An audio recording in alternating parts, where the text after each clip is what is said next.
नाजरीन, आज हम बात करने जा रहे हैं एक ऐसी शख्सियत के बारे में जिन्होंने अपनी मेहनत, लगन और जस्तजू के दम पर एक ऐसी कंपनी खड़ी कर दी जो कि कई दहाइयों से मोटरसाइकिल मैन्युफैक्चर की दुनिया में, पूरी दुनिया में अपना कब्जा जमाई हुई है। जी हाँ, हम बात करने जा रहे हैं सोइचिरो होंडा के बारे में। तो दोस्तों, अगर आपने हमारे चैनल को अभी तक सब्सक्राइब नहीं किया है तो सब्सक्राइब कर दें और बेल आइकन दबा दें।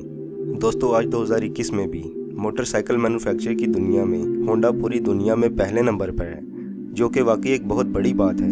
दोस्तों, आज इस कंपनी में लाखों लोग काम करते हैं और कंपनी अरबों खरबों कमाती है। लेकिन आपको ये जानकर बहुत हैरानगी होगी कि इसकी शुरुआत एक छोटे से गैराज से हुई। दोस्तों, सोइचिरो होंडा 17 नवंबर 1906 को जापान के एक छोटे से गांव शिजुओका में पैदा हुए और उनके वालिद साहब स्क्रैप यानी कबाड़ का काम करते थे। होंडा बचपन से ही बहुत नालायक थे और उनको पढ़ाई लिखाई का बिल्कुल भी शौक नहीं था। इसीलिए उन्होंने तकरीबन 16 साल की उम्र में ही पढ़ाई लिखाई छोड़ दी। फिर उन्होंने अखबार में एक नौकरी का इश्तिहार देखा जो कि एक मोटरसाइकिल मैन्युफैक्चरर्स की कंपनी थी। तो वो इस जॉब के लिए टोक्यो चले गए। तो वहाँ उन्हें नौकरी तो मिल गई, लेकिन उनको सिर्फ सफाई सुथराई का ही काम दिया गया, जो कि होंडा को ज़्यादा पसंद नहीं आया। तो होंडा ने इस कंपनी के मालिक से बात की और उन्हें कहा कि इनको कार मैकेनिक की नौकरी दे दें। तो कंपनी के मालिक ने होंडा की बात मान ली और उनको कंपनी की दूसरी ब्रांच में भेज दिया गया, जहाँ पर रेसिंग कार्स को मैन्युफैक्चर किया जाता था। ये सब देखकर होंडा को कुछ तसल्ली हुई कि चलो कुछ तो उनके पसंद का काम मिला। तो होंडा ने मेहनत और लगन से काम किया और सिर्फ चंद माह में ही वो एक बेहतरीन मैकेनिक के तौर पर सामने आ गए। फिर कुछ यूँ हुआ कि एक कार रेसिंग मुकाबला मुनक्कद हुआ और इसमें इस कंपनी की कार भी शामिल थी जिसमें होंडा नौकरी किया करते थे। और दोस्तों, फिर कुछ यूँ हुआ कि वो कार मुकाबला जीत गई और पहली पोजीशन हासिल कर ली।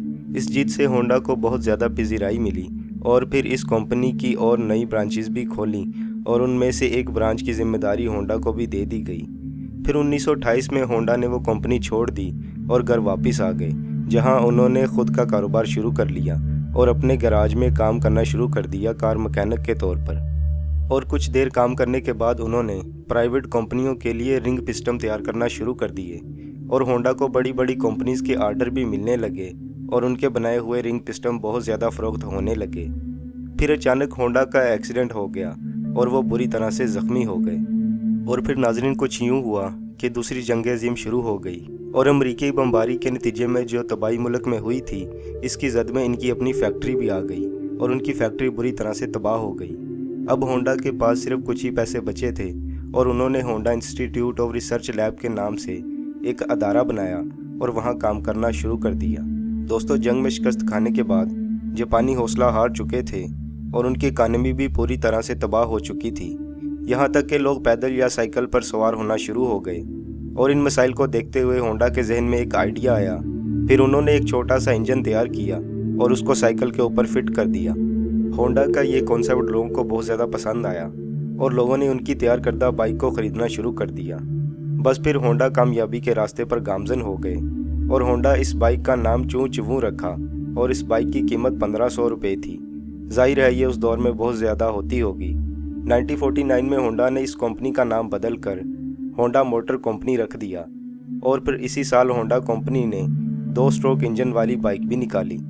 इसके बाद उन्होंने कभी भी पीछे मुड़कर नहीं देखा और होंडा की कंपनी 1961 में 1 लाख मोटरसाइकिल्स तैयार करने वाली पहली कंपनी बन गई। और फिर इसी तरह कुछ सालों में होंडा ने 4 व्हीलर्स में भी अपना कदम रखा और वहाँ भी तरक्की की मंजिलें तय की। और फिर आखिरकार 5 अगस्त 1991 को होंडा दुनिया से रुखसत हो गए। तो दोस्तों, वीडियो पसंद आने की सूरत में वीडियो को लाइक करें और चैनल को सब्सक्राइब कर दें। तो मिलते हैं इंशाल्लाह अगली वीडियो में। खुदा हमें अपने हिफ्ज़-ओ-मान में रखे। तब तक के लिए अल्लाह हाफिज़।